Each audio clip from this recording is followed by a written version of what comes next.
IVF करत असताना खूपसे क्लायंट्स विचारतात की आमचं बाळ कसं होईल किंवा त्याच्यात काही IVF करतो म्हणून काही वेगळं होईल का, म्हणजे लुक्स वाईज असेल किंवा इंटेलिजन्स वाईज असेल, त्याच्या ॲक्टिव्हिटी वाईज असेल वगैरे वगैरे.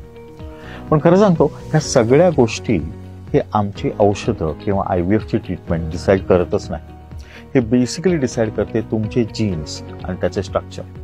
म्हणजे तुमचे कोणते जीन्स शेअर होतात ते बाळ तयार होण्याच्या मागे, कुठले जीन एक्सचेंज झालेले आहेत आणि त्यांचं एक्सप्रेशन किती आहे त्याच्यावर बाळाचा इंटेलिजन्स, त्याची उंची, त्याचं वजन किंवा त्याचं रूप, रंग, त्याचे नाक, कान, डोळे हे सगळं ठरणार. अर्थातच बाळ तुमच्या गर्भाशयात वाढणार आहे, त्यामुळे तुम्ही काय ऐकता, तुम्ही काय बोलता, तुम्ही काय तो त्या बाळावर गर्भसंस्कार करतात ह्याचा नक्की चांगला परिणाम त्या होणाऱ्या बाळावर होणार. किंवा उगाचच IVFच्या औषधामुळे किंवा IVFच्या टेक्नॉलॉजीमुळे बाळात काही अडचणी असं मनात आणू नका. रादर होणारं बाळ तुम्हाला अत्यानंद देईल याची खात्री बाळगा. थँक्यू.